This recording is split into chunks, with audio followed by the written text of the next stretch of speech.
बहुत समय पहले की बात है। उत्तर भारत का बुंदेलखंड वीरों की भूमि। यहाँ का हर कण रणबांकुरों की कथाओं से भरा हुआ था। इसी भूमि पर जन्मे दो वीर भाई आल्हा और उदल। इनका नाम आज भी गांव-गांव, चौपाल-चौपाल पर गाया जाता है। इनकी वीरता, इनकी निष्ठा और इनका बलिदान पीढ़ियों से लोगों को प्रेरणा देता आया है। आल्हा और उदल के पिता का नाम दशरथ बड़ेरिया था। महोबा नगरी में दशरथ राजा परमाल के सामंत थे। दशरथ वीरता में अद्वितीय थे। उनकी पत्नी का नाम देवला था। कहा जाता है देवला बहुत ही तेजस्विनी और धर्मपरायण थीं। उनके आंगन में सबसे पहले आल्हा का जन्म हुआ। फिर कुछ वर्षों बाद उदल का जन्म हुआ। आल्हा बचपन से ही साहसी था। उसकी आंखों में तेज था, हाथों में अद्भुत बल।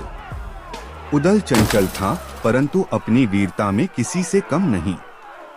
माँ देवला ने दोनों बेटों को धनुर्विद्या सिखाई। दशरथ ने तलवारबाजी, घुड़सवारी और नीति का ज्ञान दिया। धीरे धीरे दोनों भाई योद्धा बनते गए। गांव के लोग गर्व से कहते, ये दोनों बड़े होकर चंदेल वंश की ढाल बनेंगे। महोबा नगरी।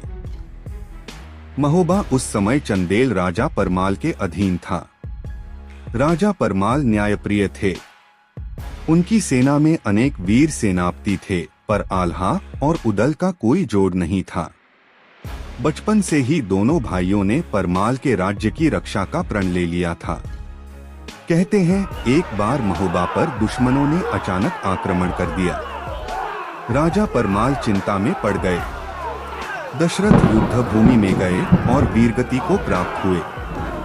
उस दिन देवला विधवा हुई, पर अपने आंसू बहाकर नहीं, उन्हें शक्ति में बदल दिया।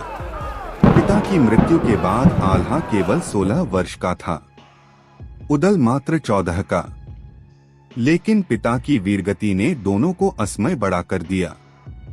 दोनों ने शपथ ली, पिता का बलिदान व्यर्थ नहीं जाएगा। आल्हा ने तलवार उठाई, उदल ने कवच धारण किया। मात्र 2 भाई, पर उनका जोश 100 सेनाओं पर भारी पड़ा। उन्होंने शत्रुओं पर टूटकर आक्रमण किया। चारों ओर रणभेरी बस उठी। महोबा नगरी के लोग दुर्ग की प्राचीर पर खड़े होकर जयकारा लगाने लगे। जय आल्हा, जय उदल। दुश्मन भाग खड़े हुए। महोबा बच गया। राजा परमाल ने दोनों को गले से लगा लिया। अब आल्हा और उदल का नाम पूरे बुंदेलखंड में गूंजने लगा। आल्हा को लोग वीरवर कहने लगे, उदल को रणसिंह। कई राज्यों के राजा आल्हा उदल की शक्ति से भय खाने लगे, पर आल्हा को सत्ता से मोह न था। उसे तो बस अपनी धरती से प्रेम था। उदल का हृदय भी वैराग्य से भरा था। दोनों भाई केवल धर्म के लिए तलवार उठाते थे। युद्ध से लौटने के बाद आल्हा और उदल मां देवला के चरणों में बैठे। मां ने उनके केसर तिलक किए, माथे पर चंदन लगाया। कहा, वीरों, याद रखो, तलवार कभी अधर्म के लिए मत उठाना। सत्य के लिए लड़ना, पर निर्दोष का रक्त मत बहाना। दोनों भाई बोले, मां, जब तक प्राण हैं, हम धर्म की रक्षा करेंगे। मां देवला के आंसू उनके आशीर्वाद बन गए। जब युद्ध न होता तो आल्हा उदल गांव के लोगों के बीच रहते, खेतों में काम करते, गांव वालों को न्याय दिलाते, गरीबों को अन्न बांटते। राजा परमाल ने इन्हें सेनापति बनाया, पर आल्हा ने कभी शाही वैभव स्वीकार नहीं किया। वह सादा वस्त्र पहनता, साधारण घोड़े पर चढ़ता। उदल भी सरल स्वभाव का था। गांव के बच्चे इन्हें देखकर धनुष बनाते। लड़के लड़कियां आल्हा की गाथा गाते। धीरे धीरे आल्हा उदल की ख्याति पृथ्वीराज चौहान तक पहुंची। पृथ्वीराज उस समय दिल्ली के सम्राट थे। उन्होंने बुंदेलखंड को अपने अधीन करने की योजना बनाई। उनके दरबार में कई चालाक मंत्री थे। एक मंत्री ने कहा, जब तक आल्हा उदल जीवित हैं, महोबा को जीतना असंभव है। पृथ्वीराज ने गुप्तचरों को भेजा। उन्होंने महोबा के चारों ओर किलेबंदी देखने की कोशिश की। आल्हा को भनक लगी, उसने गुप्तचरों को पकड़ लिया, पूछताछ की और सारी योजना जान ली। अब आल्हा जान गया आने वाला समय कठिन है, पर वह डरा नहीं। उसने कहा, जब तक आल्हा और उदल के शरीर में रक्त है, महोबा पर कोई आंच नहीं आएगी। आल्हा ने महोबा की प्रजा को एकत्र किया। राजा परमाल को पूरी बात बताई। राजा ने सेना को संगठित किया। महल में घंटियां बज उठीं। किले के द्वार मजबूत किए गए। नदियों के किनारे चौकियां बिठाई गईं। आल्हा ने उदल से कहा, भैया, युद्ध अब निश्चित है, क्या तुम तैयार हो? उदल मुस्कराया, भैया, आल्हा के रहते मुझे कौन रोक सकता है। मृत्यु से नहीं डरता, केवल इस धरती से प्रेम है। दोनों भाई गले मिले। किले की प्राचीर पर खड़े होकर उन्होंने महोबा की तरफ देखा। नीचे गांव के लोग, खेत, मंदिर, सब कुछ उन्हें अपनी जान से ज्यादा प्यारे थे। युद्ध का संदेश। दिन बीतते गए। महोबा के किले में तैयारियां जोरों पर थीं। हर गली में सैनिकों की टुकड़ी चल रही थी। गांव के लोग अपने खेतों से भोजन, घास और अनाज लाकर किले में जमा कर रहे थे। राजा परमाल ने सभा बुलाई। आल्हाउदल सबसे आगे खड़े थे। राजा ने कहा, वीरों, पृथ्वीराज चौहान की सेना बहुत बड़ी है। उनके पास हाथी हैं, घोड़े हैं, असंख्य योद्धा हैं, पर हमारे पास तुम्हारा साहस है। क्या तुम सब तैयार हो? सभा में जयकारा गूंजा। आल्हाउदल की जय, महोबा महाराज की जय। आल्हा ने हाथ उठाया। महोबा का हर बच्चा तलवार बन जाएगा। धरती माँ की लाज कोई नहीं लूट सकता। उदल की रणनीति। उदल ने किले की दीवारों का निरीक्षण किया। चारों दरवाजे मजबूत किए गए। कई खाइयां खुदवाई गईं। गुप्त मार्गों पर सैनिक बिठा दिए गए। रात को आल्हा और उदल गांव की सीमा तक घोड़े पर गए। तारों भरी रात, ठंडी हवा चल रही थी। उदल ने कहा, भैया, पृथ्वीराज चौहान को हराना आसान नहीं है। हमें चतुराई से लड़ना होगा।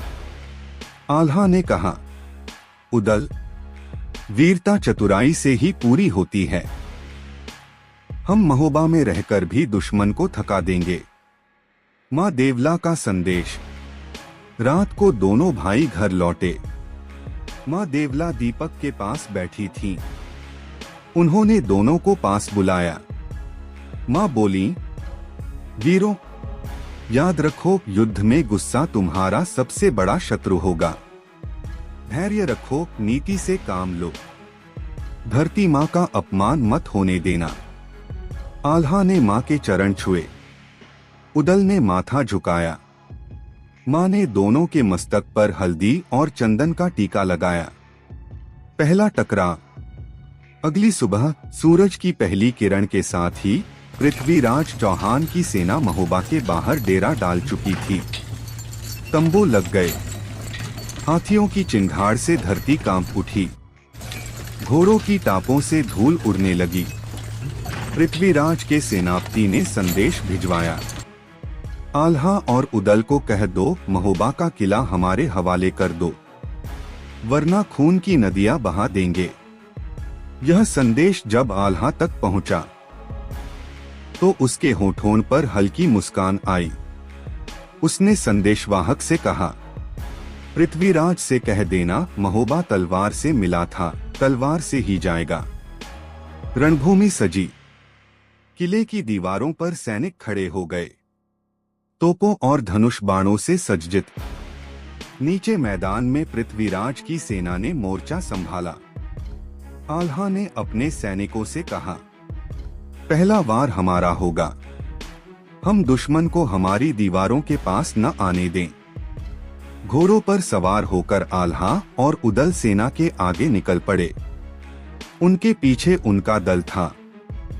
सूरज के साथ रण। भोर हुई। पूरब से सूरज निकला, पर आज की धूप रक्त रंग की थी। दोनों सेनाएं आमने सामने खड़ी थीं। घोड़ों की टापें, युद्ध नगाड़े, जयकारे सब एक साथ गूंज उठे। पृथ्वीराज चौहान हाथी पर चढ़े हुए थे। उनके पीछे सोने की छत्रछाया लहरा रही थी। उन्होंने अपना शस्त्र उठाया। आल्हा कहाँ है? उदल कहाँ है? जो खुद को वीर कहते हैं वो सामने आए। आल्हा का सिंहना। उधर महोबा की सेना से धूल उठी। दो घोड़े सरपट भागते हुए, आल्हा आगे उदल पीछे। दोनों के सिर पर चमकते शिरस्त्राण, धारदार तलवारें। आल्हा ने ऊंची आवाज में कहा, पृथ्वीराज, हम यही हैं, पर आज रणभूमि से खाली हाथ लौटोगे। महोबा तुम्हारे स्वप्न में भी ना आएगा। पृथ्वीराज ने हंसकर कहा, छोटे छोटे सामंत, तुम मेरी विशाल सेना से भिड़ोगे? मौत का निमंत्रण मत दो। आल्हा ने कहा, मौत तो हमारी मित्र है, मौत से हमें डर नहीं लगता। आओ देख लो बुंदेलों का रण। भयानक युद्ध। आदेश हुआ, दोनों सेनाएं भिड़ गईं। घोड़े हवा से बातें करने लगे, तलवारें चमकने लगी, धनुषों से बाणों की वर्षा होने लगी। आल्हा दुश्मन के बीच ऐसे घुसा जैसे शेर भेड़ों के बीच। उसकी तलवार ने कई सैनिकों को धराशायी कर दिया। उदल ने पृथ्वीराज के हाथी पर तीर चलाए, हाथी बौखला गया। पृथ्वीराज ने घोड़ा मंगवाया, हाथी से उतरकर घोड़े पर चढ़े। अब वह स्वयं तलवार लेकर आल्हा की ओर बढ़े। आल्हा और पृथ्वीराज आमने सामने। रणभूमि के बीच में धूल उड़ रही थी। दो घोड़े आमने सामने। एक ओर पृथ्वीराज चौहान सम्राट, दूसरी ओर आल्हा बुंदेलखंड का शेर। पृथ्वीराज ने कहा, आल्हा, आखिरी बार कहता हूँ, समर्पण कर दो। महोबा छोड़ दो, वरना इस रणभूमि में तुम्हारी समाधि बन जाएगी। आल्हा ने कहा, राजाओं की भाषा में समर्पण नहीं होता। मुझे अपने रक्त की चिंता नहीं, मुझे महोबा की लाज प्यारी है। दोनों ने तलवारें उठाईं। एक जोरदार टकराव हुआ। तलवारों की झनकार से रणभूमि कांप उठी। आल्हा पृथ्वीराज में भयंकर युद्ध चल रहा था। उधर उदल ने पृथ्वीराज के सेनापति को ललकारा। सेनापति छल का माहिर था। उसने इशारे में कुछ सैनिकों को पीछे से भेजा। आल्हा का ध्यान पृथ्वीराज पर था। पीछे से कुछ सैनिकों ने उस पर वार करना चाहा, पर उदल ने समय रहते उन्हें देख लिया। उसने जोर से पुकारा, भैया, संभल जाओ। आल्हा ने पलटकर वार किया और कई सैनिकों को वहीं गिरा दिया। अब आल्हा ने पृथ्वीराज पर ऐसा वार किया कि पृथ्वीराज का कवच फट गया। पृथ्वीराज पीछे हटे। उनके सैनिक दौड़कर उनके आगे ढाल बने। पृथ्वीराज को पहली बार एहसास हुआ कि आल्हा अकेला भी पूरी सेना पर भारी है। उदल ने अपने घोड़े को दौड़ाया। वह भी आल्हा के पास आया। दोनों भाई फिर से एक साथ खड़े हुए। रणभूमि में चारों तरफ महोबा की जय जयकार गूंज उठी। रण में विराम। दिन डूबने लगा। धूल और धुएं के बीच सूरज लाल हो उठा। दोनों पक्ष थक गए थे। पृथ्वीराज ने अपनी सेना को पीछे हटने का संकेत दिया। आल्हाउदल अपने वीरों को लेकर महोबा लौटे। गांव के लोग द्वार पर खड़े थे। माँ देवला आंखें बिछाए बैठी थीं। दोनों बेटे माँ के पैरों में झुक गए। माँ ने कहा, तुम दोनों जीवित लौटे, यही मेरे लिए विजय है। पर पृथ्वीराज चुप नहीं बैठा था। उसने अपने गुप्तचरों से कहा, जब रणभूमि न जीतो तो धोखे से जीत लो। कल सूरज उगेगा और मैं एक नई चाल चलूंगा। रणभूमि में विराम पर षड्यंत्र जारी। युद्ध थम चुका था। दोनों सेनाएं अपने अपने शिविरों में लौट चुकी थीं। पर युद्ध का विराम केवल तलवारों तक था। मस्तिष्क में युद्ध अब भी जारी था। पृथ्वीराज चौहान अपने तंबू में बैठे थे। चंद्रमा की रोशनी में उन्होंने अपने मंत्रियों से कहा, रणभूमि में आल्हा को हराना कठिन है, पर भीतर से दीमक लगाओ, किला खुद गिर जाएगा। मंत्री ने पूछा, महाराज क्या आज्ञा है?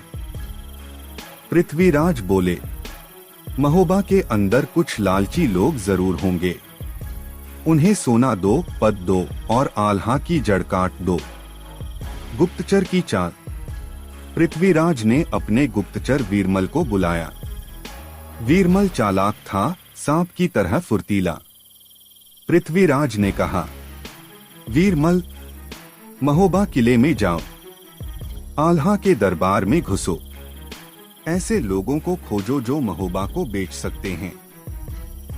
वीरमल ने मुस्कुराकर कहा, महाराज, सूरज उगने से पहले मैं महोबा के भीतर पहुंच जाऊंगा। अगली ही रात वीरमल गुप्त रास्तों से महोबा की दीवार पार कर गया। उसने वेश बदला, एक साधु बन गया। उसने गांव-गांव घूमकर लोगों से बातचीत शुरू की। महोबा में लोग, महोबा किले में हर कोई आल्हाउदल को देवता की तरह मानता था। परंतु हर गांव में एकाध लोग ऐसे होते ही हैं जो स्वार्थी होते हैं। वीरमल ने ऐसे ही कुछ लालची सैनिकों को ढूंढ निकाला। रात के अंधेरे में वीरमल ने उनके सामने सोने के सिक्के रखे। वीरमल बोला, अगर तुम किले का एक गुप्त दरवाजा खोल दो तो राजा पृथ्वीराज तुम्हें बड़ा ओहदा देगा। सैनिक लोभ में आ गए। उन्होंने सिर हिलाया। ठीक है, पर आल्हा को भनक नहीं लगनी चाहिए। वीरमल ने कहा, इसका इंतजाम मैं कर दूंगा।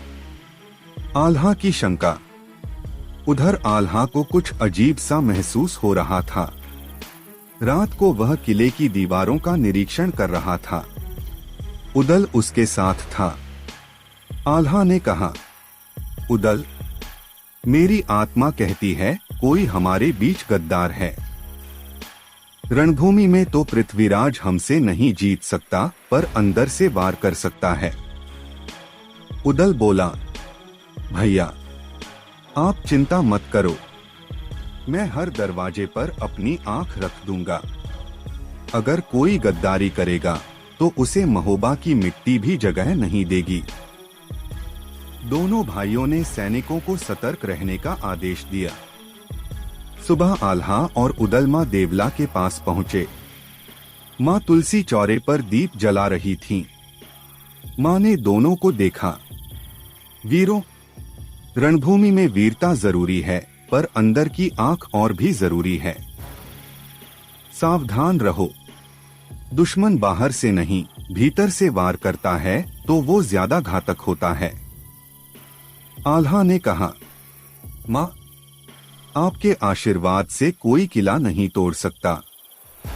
अगले दिन पृथ्वीराज की सेना ने एक बार फिर हमला करने का दिखावा किया। सेना ने रणभूमि में नगाड़े बजाए, पर असली चाल यह थी, किले के अंदर से गुप्त दरवाजा खोल दिया जाए। रात को वीरमल और उसके लालची साथी किले के उस दरवाजे तक पहुंचे जो पीछे की तरफ जंगल में खुलता था। उन्होंने दरवाजे की सांकल हटाई। जैसे ही दरवाजा खुला, पृथ्वीराज के गुप्त सैनिक अंदर घुसने लगे। उदल का प्रहार। पर उदल वहां पहले से घात लगाए बैठा था। उसने अपने विश्वस्त सैनिकों के साथ जंगल के रास्ते को घेर रखा था।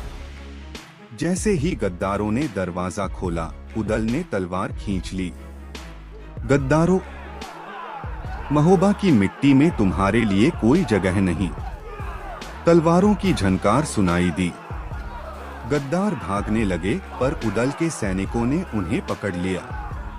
वीरमल भागने की कोशिश कर रहा था, उदल ने उसे गिरा लिया। उदल ने कहा, लोभ से जो अपनी माँ को बेच दे वो वीर नहीं, कीड़ा होता है। गद्दार सैनिकों को किले के भीतर लाया गया।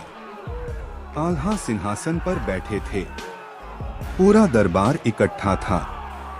आल्हा ने गुस्से से कहा, तुम्हारे कारण पूरा महोबा मिट जाता। धरती माँ को बेच दोगे, शर्म नहीं आती। गद्दार रो पड़े पर आल्हा का दिल न पिघला।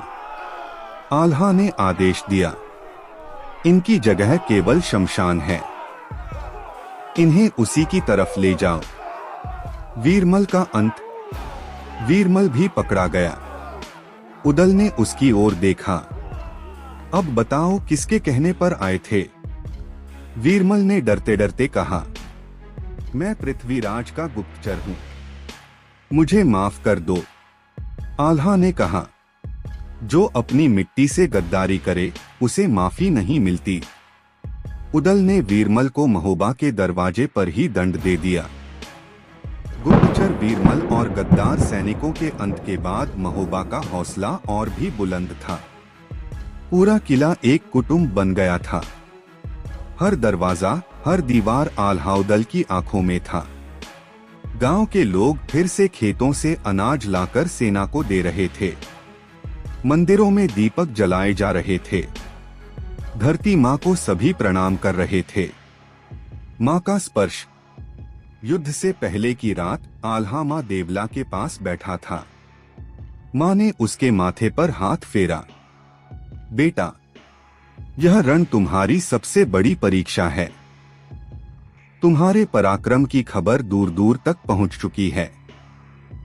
याद रखना, तुम्हारी तलवार में शौर्य के साथ मर्यादा भी हो। आल्हा ने माँ के पांव छुए।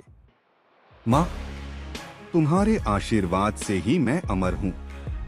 उदल ने भी माँ के चरण स्पर्श किए। माँ, कल रणभूमि में कोई भी अपने प्राणों की परवाह नहीं करेगा। पृथ्वीराज की खुली चुनौती। पृथ्वीराज चौहान ने इस बार खुद अपनी विशाल सेना के आगे खड़े होकर ऐलान किया, आल्हा, उदल, अगर हिम्मत है तो सामने आओ। आज आखिरी युद्ध होगा, या तुम रहोगे या हम। पृथ्वीराज के घोड़े के आसपास राजपुताना के महाबली योद्धा खड़े थे। हाथियों पर ढालें सजी थीं। घोड़ों की टापों से रणभूमि की धूल उड़ रही थी। रण में शेर की गर्जना। महोबा के किले से दो घोड़े फिर दौड़ते आए। आल्हा उदल अपने दल के साथ थे। आल्हा ने ललकारा, पृथ्वीराज, देख लो, ये महोबा है। यहाँ मिट्टी भी तलवार बन जाती है। उदल ने कहा, धरती माँ का एक कण भी तुम्हारी सेना पर भारी पड़ेगा। हम तैयार हैं। दोनों सेनाएं आमने सामने खड़ी हो गईं। ढोल नगाड़े बज उठे। रणभूमि में सूरज तप रहा था, जैसे खुद युद्ध देखने आया हो। रण का प्रचंड रूप। पहला वार पृथ्वीराज की सेना ने किया। हाथी आगे बढ़े, रणभेरी गूंजी। घोड़े दहाड़ते हुए दौड़े। आल्हा ने अपनी तलवार उठाई। उदल, आज पृथ्वी को फिर से वीरता का रस पिलाते हैं। आल्हा का पहला वार। एक हाथी की सूंड कट गई। घोड़ा हवा में उड़ा। उदल ने अपने बाण चलाए। दुश्मनों की ढालें टूट गईं। महोबा के वीर भी गरज पड़े। जय आल्हा, जय उदल। वीर बालक भी रणभूमि में। इस युद्ध में बुंदेलखंड के कई नौजवान लड़के भी शामिल थे।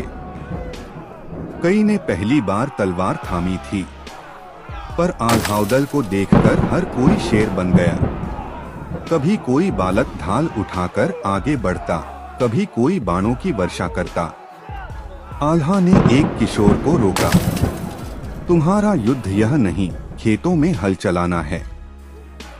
जाओ, माँ की रक्षा करना हमारी जिम्मेदारी है। पृथ्वीराज का विकराल रूप। पृथ्वीराज ने देखा उसके सेनापति गिरते जा रहे हैं। वह स्वयं रणभूमि में घोड़ा दौड़ाकर आल्हा के पास आया। दोनों की तलवारें टकराईं। झंकार से रणभूमि हिल उठी।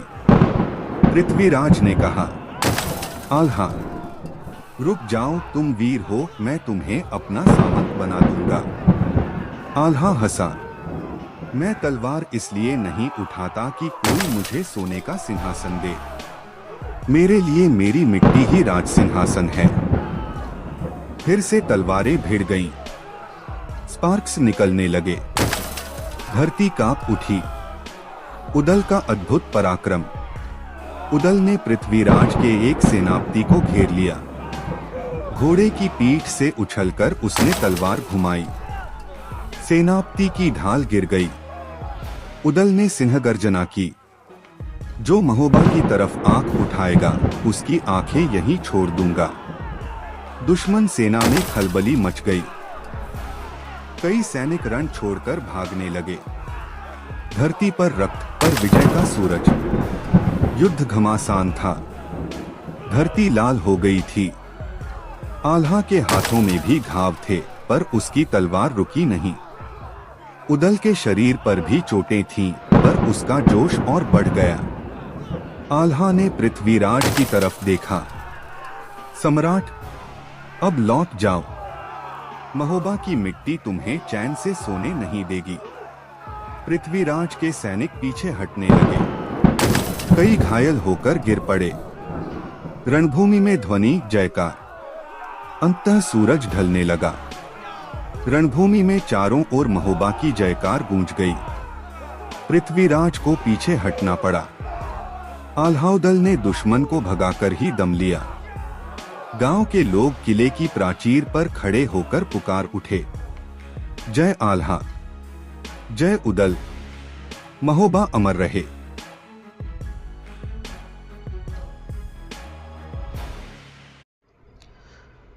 वीडियो देखने के लिए आप सभी दर्शकों का बहुत बहुत धन्यवाद। अगर कहानी अच्छी लगी हो तो प्लीज़ लाइक एंड सब्सक्राइब ज़रूर करें। इन दोनों वीर योद्धाओं को मेरा नमन।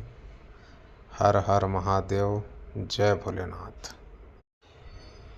अगला वीडियो बहुत ही यूनिक, बहुत ही स्पेशल आने वाला है। अगर आपने चैनल को सब्सक्राइब नहीं किया है तो प्लीज़ सब्सक्राइब करें और अधिक से अधिक लोगों को जोड़ने का प्रयास करें। आप सभी लोगों का बहुत बहुत धन्यवाद। हर हर महादेव।